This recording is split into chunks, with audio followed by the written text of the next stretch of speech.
The forest was trying to kill her. Eowyn stumbled through the undergrowth, branches clawing at her torn dress like skeletal fingers. Blood trickled from a gash above her eyebrow, mixing with the rain that had been falling since midnight. 3 days. 3 days of running without food, without rest, without hope. But she couldn't stop. If she stopped, they would find her.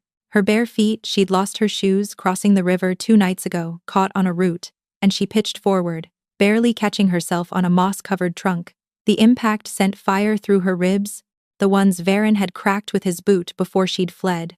"You belong to the Ashford pack," his voice echoed in her memory.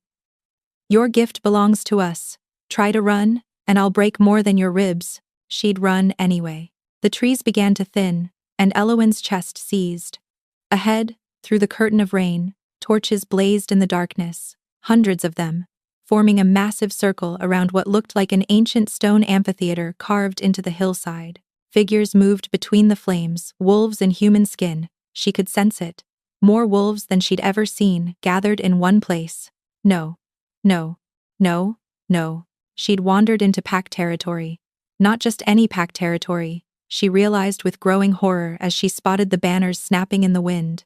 A silver wolf against a black field, the sigil of Valdris, the Alpha King's domain. Every pup in every pack grew up hearing stories of Theron Valdris, the king who had united the fractured wolf clans through blood and conquest, the Alpha whose wolf was said to be twice the size of any other, whose eyes could see into a wolf's very soul. Cruel, they whispered. Merciless. He'd torn out the throat of his own father to claim the throne. Eowyn should have turned back, should have taken her chances with the Ashfords, but her legs buckled beneath her, and suddenly she was sliding down the muddy slope toward the amphitheater. Unable to stop her descent, she crashed through the tree line and into the torchlight. The gathering fell silent. Hundreds of wolves turned to stare at the creature that had tumbled into their sacred space, a half-drowned, bloodied girl in a shredded dress, crawling on hands and knees through the mud. Eowyn tried to stand, tried to flee, but her body had finally surrendered to 3 days of abuse. She collapsed face first into the earth at the base of the stone steps. Somewhere above her, she heard movement, heavy footsteps descending toward her. The crowd parted with whispers that sounded like wind through dead leaves. Then hands were on her large, warm, impossibly gentle as they turned her onto her back. Eowyn's eyes fluttered open, and she found herself staring up at a face carved from shadow and firelight. He was younger than she'd expected, late 20s perhaps, with sharp features and a jaw that could have been cut from granite. Rain plastered dark hair to his forehead, and his eyes gods. His eyes were the color of molten amber, burning with an intensity that stole what little breath she had left. The Alpha King himself knelt in the mud beside her, heedless of his fine clothes, holding her broken body as if she were something precious. His gaze moved slowly over her face, cataloging every wound, the split lip, the bruise blooming across her cheekbone, the finger marks around her throat. His expression didn't change, but a dangerous awareness stirred in those golden depths, ancient and predatory, rising to the surface. Then his hands found the hem of her torn sleeve, and he pushed the fabric aside to reveal her arm. The sound that emerged from his chest wasn't human. It was a growl so deep it seemed to vibrate through the very ground beneath them. The wolves in the amphitheater flinched back as their king's power flooded the air, thick and suffocating. Eowyn watched his lips peel back from teeth that were suddenly too sharp, too long. Her arm was a canvas of brutality. Bruises in varying shades of purple and green, some fresh, others weeks old. Burn marks in perfect circles, cigarettes, she knew, though she'd never speak of how she'd received them. And beneath it all, the raised white scars of wounds that had healed wrong because no one had bothered to set them properly. Name them. 2 words, barely more than a rasp, but they carried the weight of absolute authority, of a predator who had already decided that blood would be spilled. Eowyn's cracked lips parted. She wanted to answer, wanted to give him the names that haunted her nightmares. Varen, Corvinus, the whole rotten Ashford bloodline. But darkness was creeping in at the edges of her vision, and her body had nothing left to give. Please, she whispered, though she didn't know what she was asking for. Safety, death, an end to the running. The last thing she saw before unconsciousness claimed her was the Alpha King gathering her into his arms, rising to his full height with her, cradled against his chest, like she weighed nothing at all. Clear the path, she heard him command, his voice like rolling thunder. And send word to the healers. If she dies, I will hold every one of them personally responsible. Then the darkness swallowed her whole, and Elowen finally stopped running. Warmth. That was the first thing Elowen registered. Not the biting cold of the forest floor or the damp chill of river crossings, but genuine, blessed warmth soaking into her aching bones. She opened her eyes slowly, wincing at the soft light filtering through gauze curtains. The ceiling above her was vaulted, painted with scenes of wolves running beneath a silver moon. She lay in a bed larger than the entire room she'd shared with 3 other servants back in Ashford, territory sheets softer than anything she'd ever touched, pillows that cradled her head like clouds. I'm dead, she thought. This must be what death feels like. You're not dead. Elowen's pulse lurched. She turned her head sharply, too sharply, pain lancing through her neck, and found him sitting in a chair beside the bed. The Alpha King. In the daylight, streaming through the windows, he was somehow more intimidating than he'd been in the rain-soaked darkness. Tall even while seated, broad-shouldered beneath a simple black shirt, his gaze fixed on her face with an intensity that made her want to disappear into the mattress. Though you certainly tried your best to die, he continued, his voice a low rumble. 3 broken ribs, a fractured wrist, infected lacerations, and more bruises than I could count. The healers are calling it a miracle you're still breathing. Elowen tried to sit up, to create distance between herself and this wolf king, but her arms gave out beneath her. Before she could collapse back onto the pillows, warm hands caught her shoulders, easing her down with surprising care. Don't, he said. You'll tear your stitches. Where am I? The words scraped past her raw throat. My personal chambers. Personal chambers. The Alpha King's personal chambers. Elowen's pulse thundered so loudly she was certain he could hear it. Why? Because you collapsed at my feet during a sacred gathering, and I wanted answers. His gaze swept over her face, lingering on the bruise across her cheekbone. You've been unconscious for 2 days. I've been waiting. 2 days. The Ashfords would know by now, would be hunting. I have to go. Panic clawed up her spine. I can't be here. If they find me, no one will find you. You don't understand. She struggled against his gentle hold. They'll come. Varen will come. And when he does, Varen. The name fell from his lips like a curse. That's one of the names I asked for? Elowen went still. The memory of his growl, the demand in his voice, crashed over her. Name them. Yes, she whispered. Give me the rest. It wasn't a request. Even delivered in that quiet voice, it was a command that brooked no refusal. But Elowen had spent 3 years learning what happened to those who revealed Ashford's secrets. I can't. Curiosity flickered across his features. Not anger, she knew anger. Knew the way it turned a man's features ugly and cruel. This was different. The first stirrings of patience being tested. You're in my territory now, he said. Under my protection. Whatever hold they had over you means nothing here. Protection? A bitter laugh escaped her, scraping her throat. I know what alphas offer. I know the cost of protection. Silence stretched between them. Then, slowly, the Alpha King released her shoulders and sat back in his chair. Tell me your name. Elowen. Elowen. He repeated it carefully, and the way his voice wrapped around the syllables made her stomach flutter unexpectedly. I am Theron, not the Alpha King, not, Your Majesty. Theron. And whatever you think you know about alphas, I am asking you to give me a chance to prove you wrong. She stared at him, searching for the trap, the manipulation. The Ashfords had been charming too, in the beginning. Corvinus had smiled warmly when he'd purchased her from her starving village. Varen had brought her flowers the first week, before the beatings started. But Theron's eyes held no cruelty. Only a fierce, burning patience that she didn't understand. Why do you care? She asked. I'm no one. A servant. Not even a proper wolf. I've never shifted. Never. She stopped herself, horrified. Too much. She'd revealed too much. Theron leaned forward slightly. Never shifted? Elowen pressed her lips together, refusing to answer. You're wolf-blooded, he said slowly. I can smell it on you. But you've never transformed. His brow furrowed. How old are you? 22 winters. The furrow deepened. Every wolf-blooded child experienced their first shift by 16 at the latest. To reach 22 without transforming was more than unusual. It was supposedly impossible. What did they do to you? He asked. And this time his voice had gone very soft. A knock at the door saved her from answering. A woman entered middle-aged, with kind eyes and silver-streaked hair pulled back in a practical braid. Forgive the interruption, my king. She dipped her head respectfully. But there's a messenger at the gates. From the Ashford pack.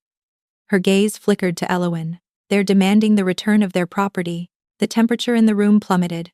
Elowin watched Theron's expression transform from curious concern to cold fury. His features didn't change exactly, but his eyes went hard as winter ice. And when he smiled, it showed too many teeth. Property, he repeated softly. That's the word they used, my king. Theron rose from his chair, in a single fluid motion, his height casting a shadow over the bed. When he looked down at Elowin, his expression had gentled slightly, but only slightly. Stay here, he said. Rest. We're not finished talking. Then he strode toward the door, and Elowin saw his hands shifting at his sides, fingernails lengthening into claws, knuckles cracking as the wolf beneath his skin fought for release. My king, the silver-haired woman called after him. What message should I send to the gates? Theron paused in the doorway, his broad shoulders blocking the light.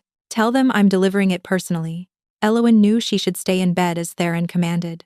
But she'd spent 3 years obeying commands, and a spark deep in her chest, one that Veron had never quite managed to extinguish, refused to lie still while her fate was decided without her. Moving hurt. Every breath sent fire through her ribs, and her fractured wrist screamed when she used it to push herself upright. But pain was familiar.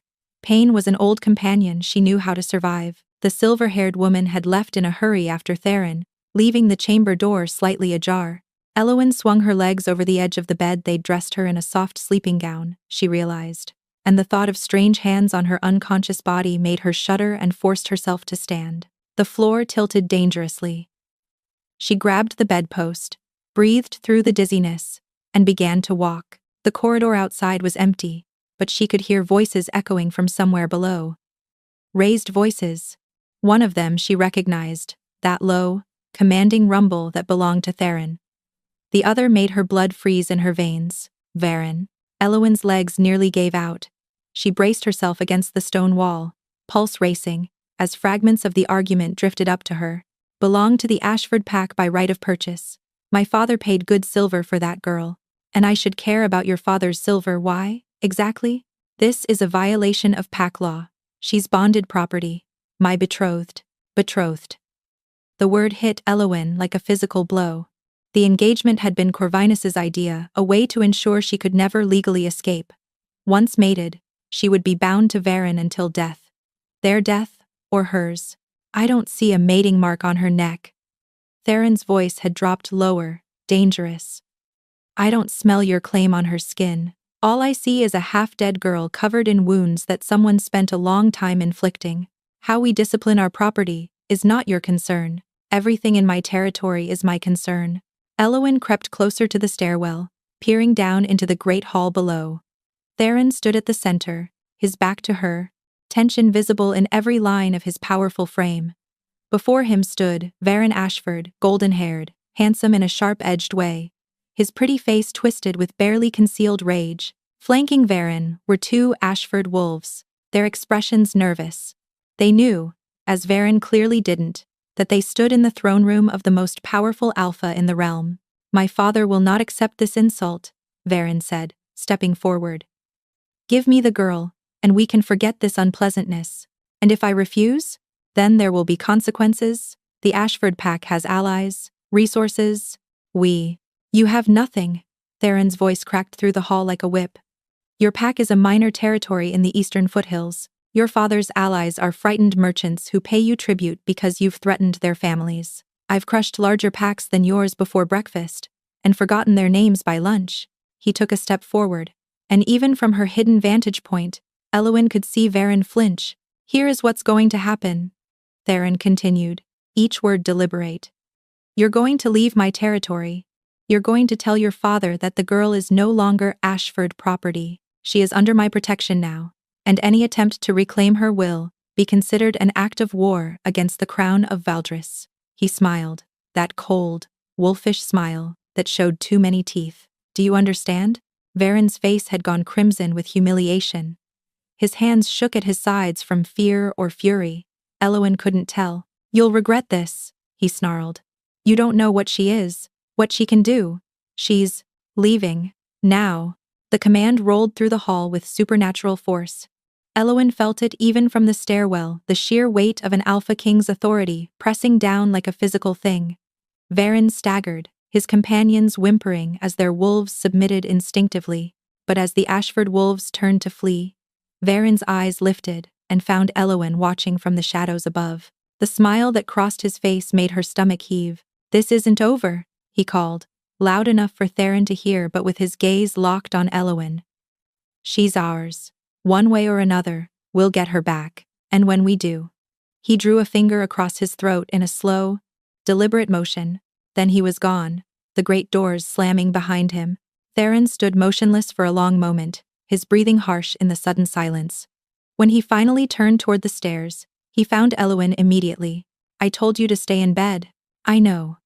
She descended the remaining steps slowly, clutching the railing. "I've never been good at following orders." Surprise crossed his face, perhaps at her defiance. Or maybe it was warmth. "You're going to tear your stitches." "I needed to see." "See what?" "Whether you'd hand me over." The words hung between them, raw and honest. Theron crossed to the base of the stairs, stopping just below her so their eyes were nearly level. "I don't hand people over to those who would hurt them," he said quietly. "Whoever you were in Ashford territory, whatever they made you believe about yourself that ends here, do you understand?" Elowin's vision blurred with unexpected tears. No one had ever defended her. Not her family, who'd sold her. Not the servants she'd worked beside. Not a single soul in 3 years of torment. "Why?" she whispered. "You don't even know me." Theron reached up slowly, giving her time to pull away, and brushed a strand of hair from her face. The touch was feather-light, achingly gentle. "When you collapsed at my feet," he said, covered in blood and barely breathing, "my wolf recognized you." Elowin's breath caught. "Recognized me?" As someone worth protecting. His eyes held hers, burning with quiet intensity. "As someone who matters." A strange warmth bloomed in her chest, spreading through limbs that had been cold for 3 years. She swayed on the step, overwhelmed, and Theron's hands were suddenly at her waist, steadying her. The moment their skin touched, a jolt passed through them both. Heat flooded through Elowin's body, not painful, but overwhelming.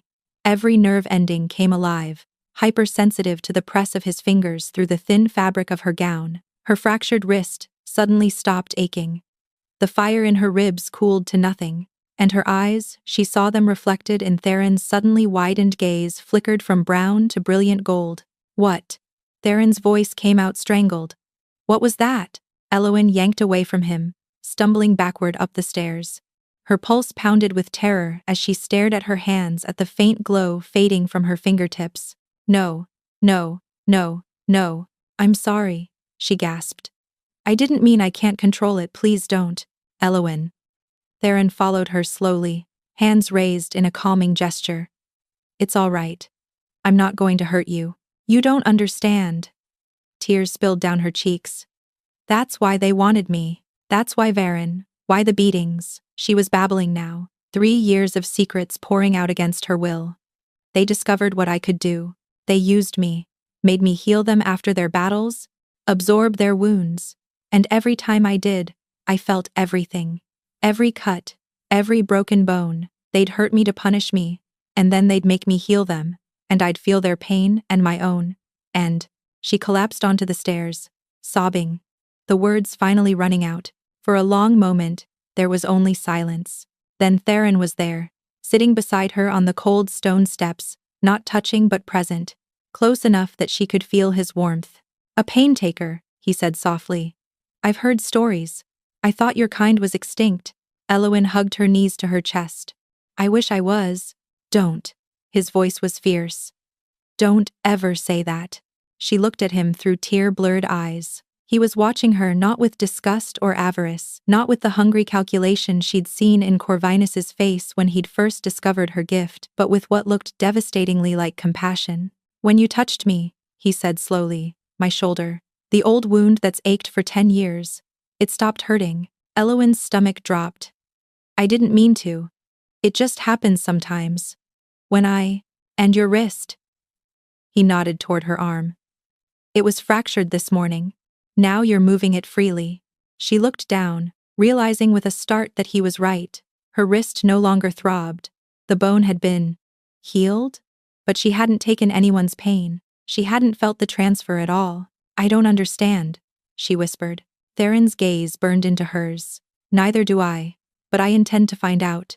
He rose, offering her his hand. After a moment's hesitation, Eowyn took it, and felt that strange warmth flicker between them again, gentler this time. Can you walk? He asked. I think so. Good. His jaw tightened with determination. Because there's someone you need to meet.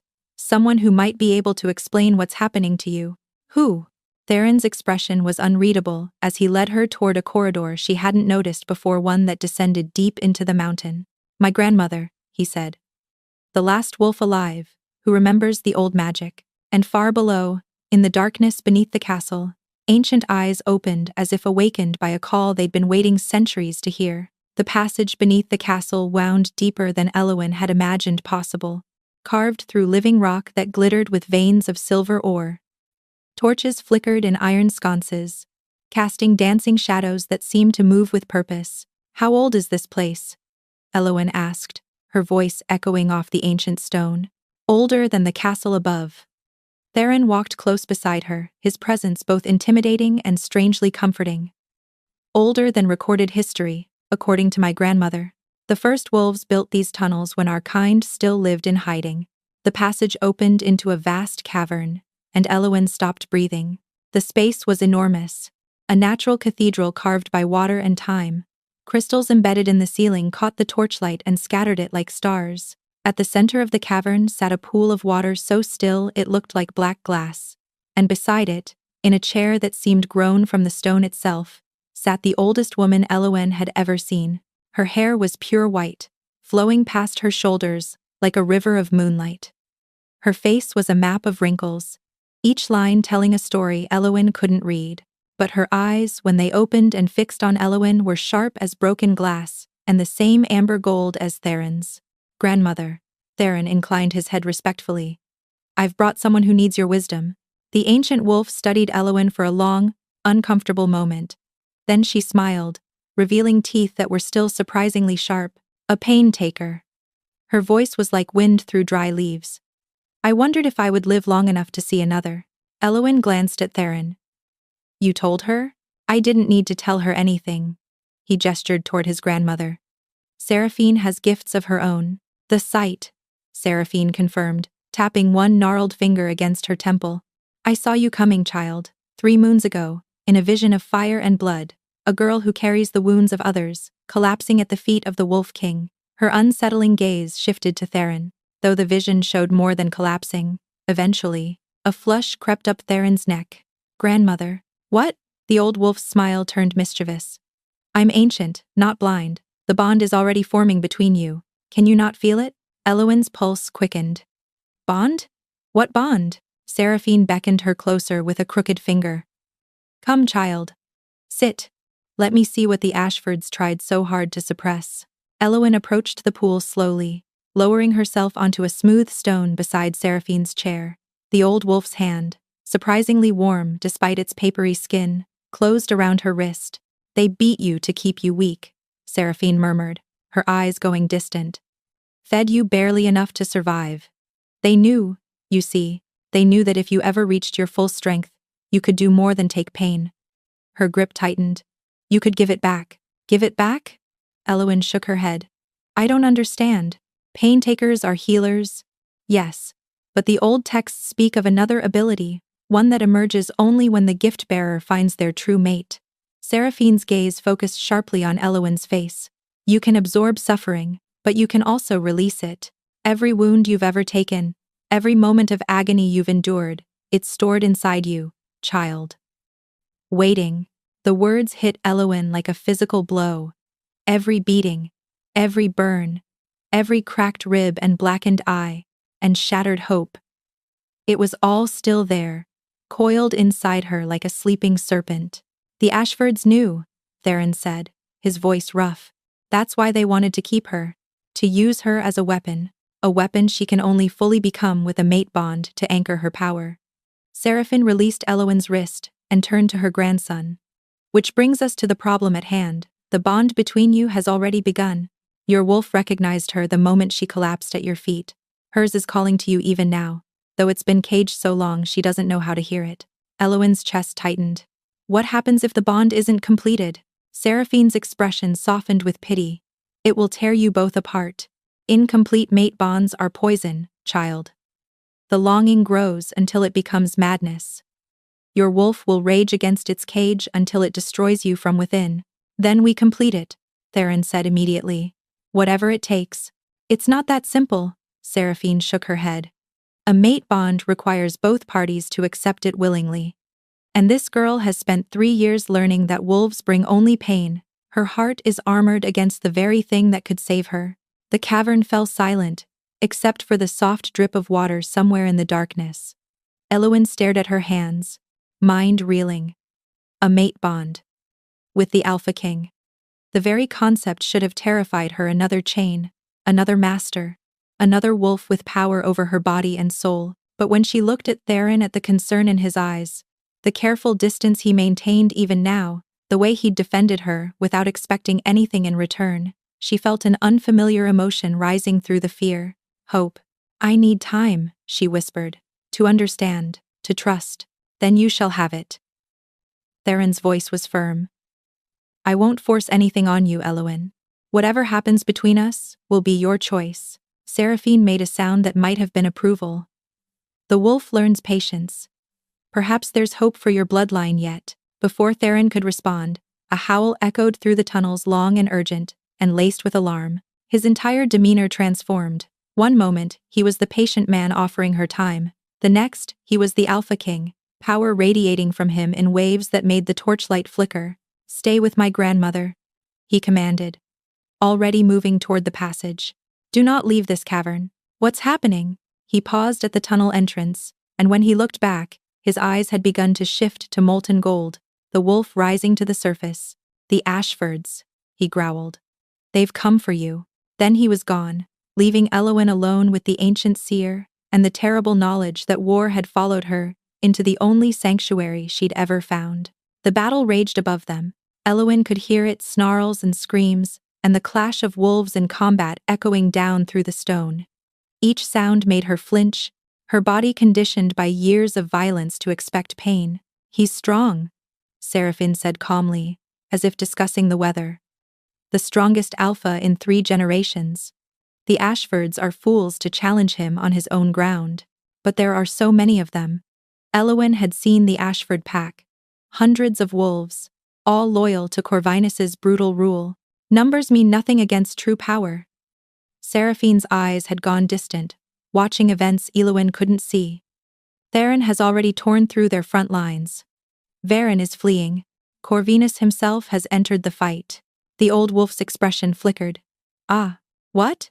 Elowen grabbed Seraphine's arm. What do you see? Poison, Seraphine whispered.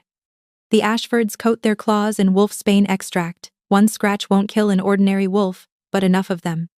Her gaze focused on Elowen with terrible clarity. He's taking too many wounds, fighting too recklessly. He's trying to end it quickly so they can't reach you.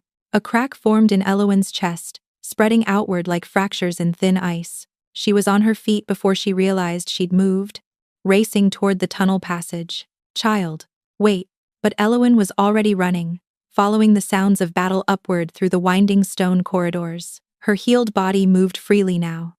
All traces of her injuries erased by whatever strange magic had passed between her and Theron. She burst from the castle's lower entrance into chaos. The courtyard had become a battlefield.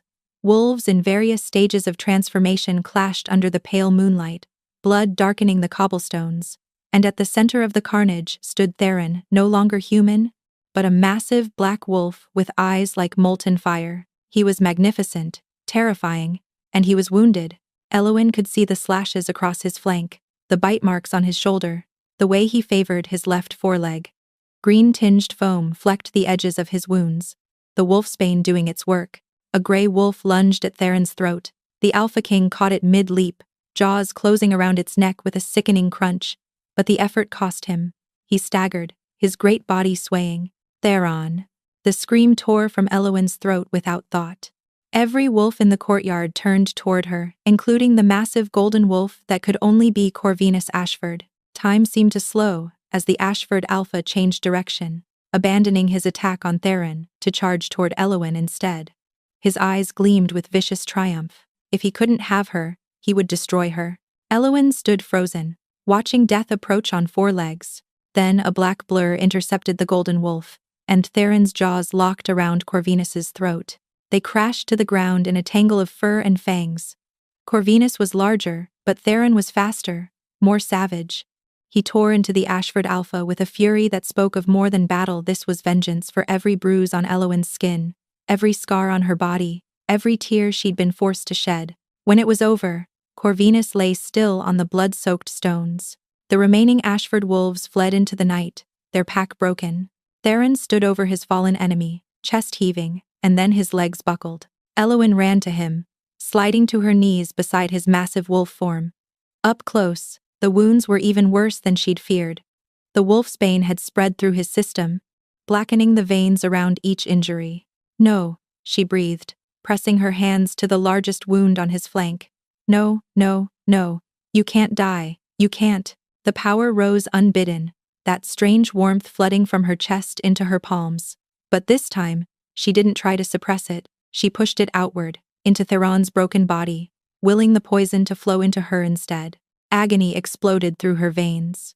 She screamed as 3 years of stored pain combined with fresh wolfsbane poison. Every beating, every burn, every moment of suffering she'd absorbed, ignited inside her at once. Her vision went white. Her bones felt like they were splintering. She was dying. She was certain of it. The pain too vast for anybody to contain. But she didn't let go, because beneath her hands, she felt Theron's wounds closing. Felt the poison retreating from his blood. Felt his heartbeat strengthen from a fading flutter to a steady drum. "Live," she commanded silently. "You have to live."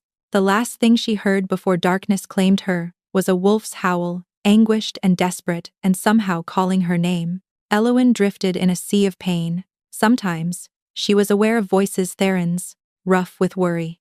Seraphine's, chanting in an ancient tongue. Others she didn't recognize, debating whether she would survive. Sometimes she felt hands on her body, cool cloths on her forehead, warm bitter liquid forced between her lips. But mostly there was just the darkness, and the endless burning. On the third night though, she wouldn't know it was the third night until later, a presence pierced through the fog, warmth against her skin. And then, at the place where her neck met her shoulder, a sharp pressure that somehow cut through the agony. "Mine," a voice growled through her fever dreams. "You will not leave me. I claim you." The bite was fire and ice at once. Pain that somehow soothed, burning that somehow healed. Elowin felt a shift deep inside her, a door opening, a lock clicking into place. Her wolf, dormant for 22 years, stirred in recognition. "Mate," it whispered. "Ours." Then the presence was gone, and Elowin slipped deeper into unconsciousness. When she finally opened her eyes, she was in Theron's chambers again, in that remarkably soft bed, with the painted ceiling.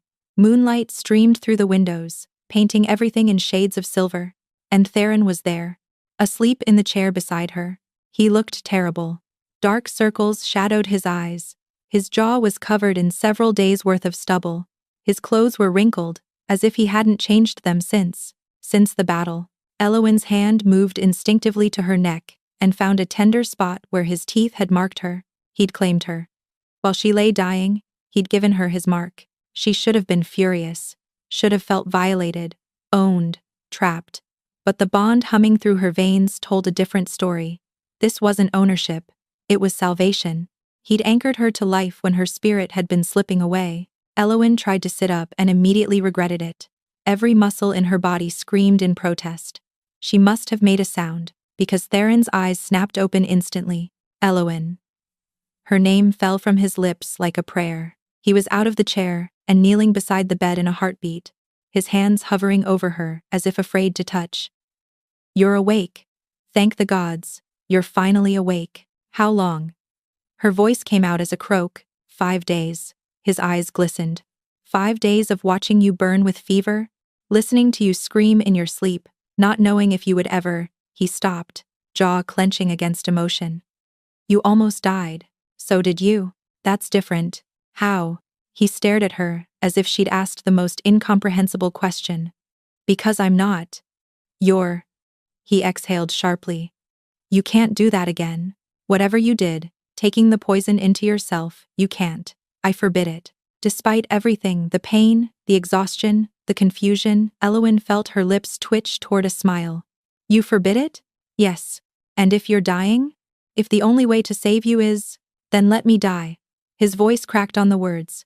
Elowen, I watched you suffer for 5 days, heard you screaming, felt your pain through the bond, and I couldn't do anything. Her hand rose to touch the mark on her neck. You did do something. Shame flickered across his features. I had no right. You were unconscious, unable to consent. But you were slipping away. And I. His voice broke. I couldn't lose you, not when I'd only just found you. You saved me. She caught his hand before he could pull away. The bond. The claim. It kept me anchored when I was drowning. You're not angry? I should be. She pressed his palm to her cheek, feeling the warmth of him, the steady pulse of the bond between them. But I'm not. I'm grateful. Theron's breath shuddered out of him. He leaned forward, pressing his forehead to hers. My mate, he whispered. My miracle. The bond has taken hold, Elowen said softly. I can feel it. Feel you, yes. His thumb stroked across her cheekbone. But it's not complete. Not yet. That requires my mark on you. She understood now. The claiming was only half finished. He had given her his bite, but she had not returned it. When I'm strong enough, when you choose to, he pulled back to meet her eyes. If you choose to, the mark I gave you, it was desperation, not expectation. You can still walk away, Elowen. The bond will hurt, but you could survive it.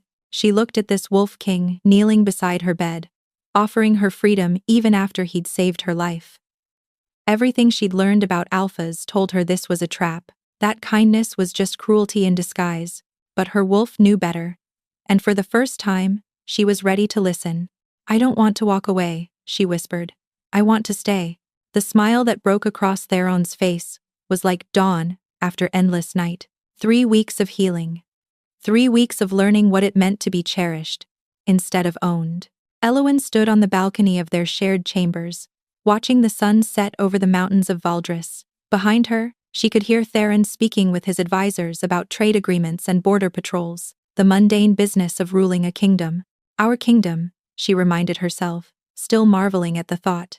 The half-formed bond between them had settled into a warm constant, a golden thread connecting her heart to his. She could feel his emotions now, his contentment as he handled the day's business. The flicker of desire, when his gaze found her across the room, the fierce protectiveness that flared whenever anyone mentioned the Ashfords. But there was a second presence growing stronger each day. Her wolf. It stirred inside her now, pressing against barriers that had held for 22 years. Seraphine had explained that the trauma of her captivity had locked her wolf away, a protective measure that had saved her sanity but stunted her power. Now, with the partial bond feeding her strength, those barriers were crumbling. Soon, the wolf seemed to whisper. Soon, we will run. The advisors filed out, and warm arms encircled her from behind. You're thinking too loudly, Theron murmured against her hair. I can feel it through the bond. I'm thinking about running. Elowen leaned back into his embrace. About what it will feel like when I finally shift? It will feel like freedom. He pressed a kiss to her temple. And I'll be right beside you. A knock interrupted them, sharp, urgent. Theron tensed, his arms tightening around Elowen. Enter. One of his guards stumbled through the door, his face ashen. My king, there's been an attack. The eastern village. The Ashfords? We don't know. The guard's voice shook. But the survivors, they're saying things. Impossible things. Shadows that moved on their own. Wolves frozen mid-stride, unable to move as something carved through them. Elowen's stomach dropped. She'd heard whispers of such magic, dark stories that even the Ashfords spoke of in hushed tones. Blood magic, she breathed. Theron's expression hardened. Summon the War Council. Now. The great hall was packed with wolves when they arrived, all of them radiating tension and fear. Seraphine sat in a chair near the throne, her ancient face grave. "The witch's name is Morwen," the old seer said without preamble. "I thought she was dead, killed in the purging a century ago. Clearly, I was wrong. What does she want?"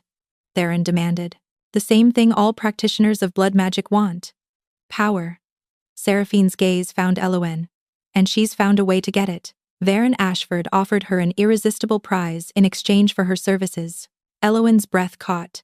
"Me," he offered her. "Me. A pain-taker's blood is the most potent fuel for dark magic." Seraphine's voice was heavy with sorrow. "One drop can power spells that would normally require sacrifice. And you, child, have absorbed enough suffering to fuel 1,000 rituals." The room erupted in shouting wolves demanding action, protection, war. But Elowen heard none of it. Her gaze was fixed on Theron, on the way his hands had clenched into fists. "She won't touch you," he growled. "I'll tear her apart before she gets within a mile of—" His words cut off with a strangled gasp. Elowen watched in horror as Theron's body went rigid, his eyes widening with shock. Black veins began spreading across his skin, crawling up his neck and across his face like living shadows. "Theron!" She caught him as he fell, lowering him to the stone floor. His body convulsed in her arms, foam flecking his lips. Through their bond, she felt his agony sharp and overwhelming, and utterly alien. "What's happening?" she screamed. "Someone help him!" Seraphine was at her side in an instant, her gnarled hands pressing to Theron's chest. When she pulled them back, her fingers were stained with liquid shadow. "A curse." The old wolf's voice trembled. "A seed of dark magic planted through one of her servants during the battle. It's been dormant, waiting for her command to bloom. Can you remove it?" Seraphine's silence was answer enough. "There must be something."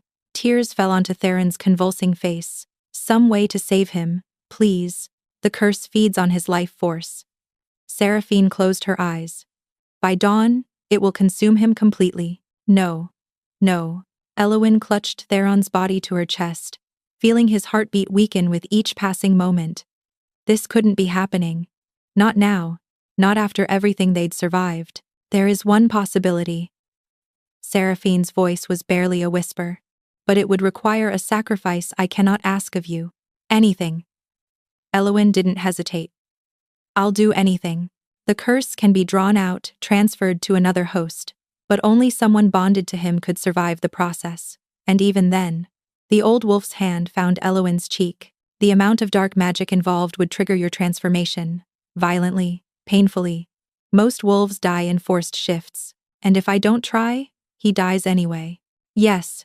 Elowen looked down at Theron's face, at the man who had lifted her from the mud and called her extraordinary, who had claimed her when she was dying, who had taught her that love didn't have to mean pain. "Tell me what to do." They carried Theron to the cavern beneath the castle. The pool of still water now reflected a moon that hung full and heavy in the sky above, its light filtering down through cracks in the stone. "The blood moon," Seraphine murmured. "Perhaps the old gods are watching after all." Wolves lined the cavern walls, silent witnesses to whatever was about to happen. Elowen barely noticed them. Her entire world had narrowed to the man lying on the altar stone, his breathing shallow, and his skin more shadow than flesh. "Place your hands on his chest," Seraphine instructed, "and open yourself to the bond, completely. No barriers, no protection." Elowen's hands trembled as she pressed them to Theron's heart. Even now, she could feel it struggling, the steady drum that had become the center of her universe, growing weaker with each beat. "I love you," she whispered, knowing he couldn't hear her. "I should have said it before. I love you, Theron." Then she opened the bond. The darkness hit her like a physical force, pouring through the connection between them with hungry intent. Elowen screamed as it flooded her body. The stored pain of 3 years, every beating, every burn, every moment of suffering, ignited alongside the curse, and suddenly she was burning from 2 directions at once. But she held on. She held on as her bones began to crack and reform, as her skin split and fur pushed through the wounds, as her spine elongated and her jaw stretched and her fingers curled into claws. "Shift," her wolf commanded. "Shift and survive." The transformation ripped through her with savage intensity. Elowen felt herself fragmenting, consciousness splitting between human and beast. The pain was beyond anything she'd experienced, worse than the wolf's bane, worse than every beating combined. But beneath the agony, she felt power rising. All the suffering she'd absorbed over 22 years swelled inside her like a tidal wave. And with her wolf finally freed, she understood what Seraphine had meant. She could give it back. Elowen threw back her head, a wolf's head now, covered in fur, the color of fresh snow, and howled. The sound that emerged wasn't just a howl, it was a weapon. Every ounce of pain she'd ever absorbed poured out of her in a wave of golden light. It crashed into the darkness, trying to consume her, shattering it like glass. The curse recoiled, writhing and screaming in a voice that wasn't human.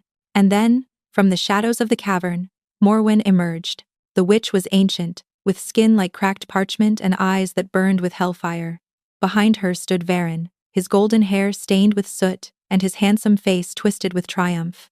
"Beautiful," Morwen crooned. "Even more powerful than I hoped. The curse was just bait, you see. A way to force your shift, to unlock all that delicious potential." Elowen snarled, positioning herself between the witch and Theron's unconscious body. Now. Morwen raised one skeletal hand.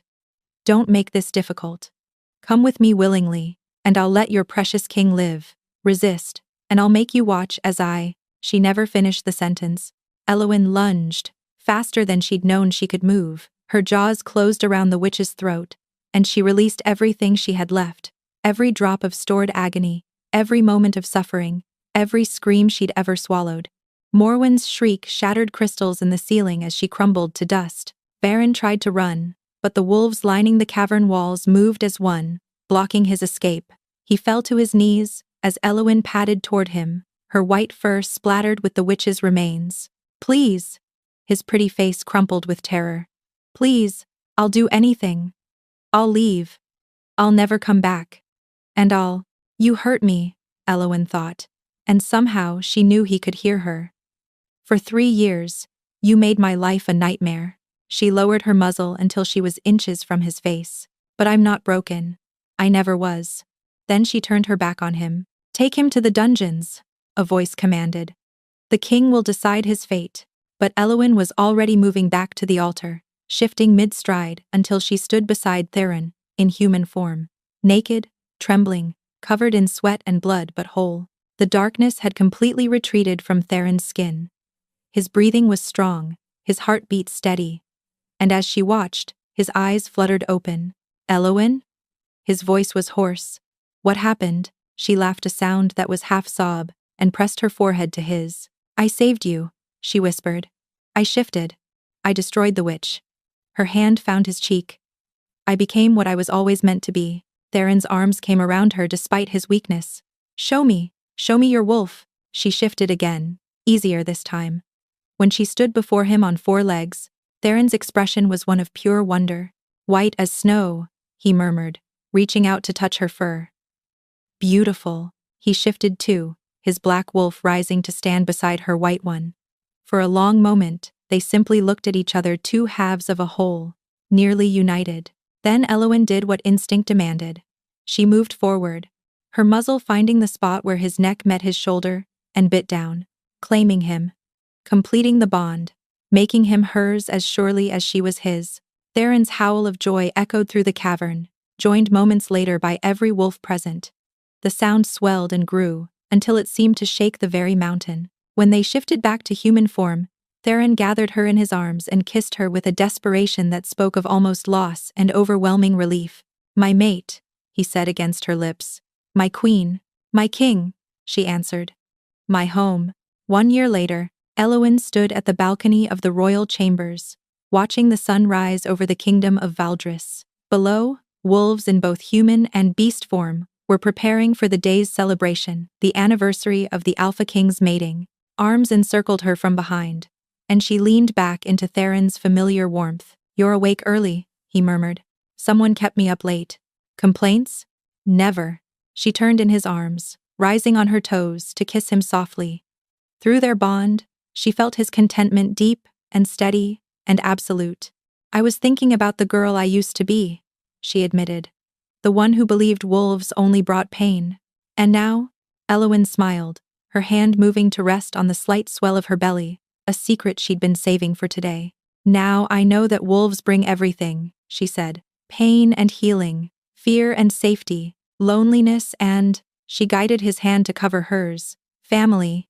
Theron went very still. His gaze dropped to their joined hands, to the subtle curve beneath them. When he looked back up, his expression was one of wonder. I am. The sound he made was barely human, a growl of pure joy. He lifted her into his arms, spinning her around as laughter bubbled from both of them. A pup, he breathed. Our pup, our beginning, Elowen corrected. Of many things. She looked out at the kingdom, spread before them, the mountains and forests, and the pack that had become her family.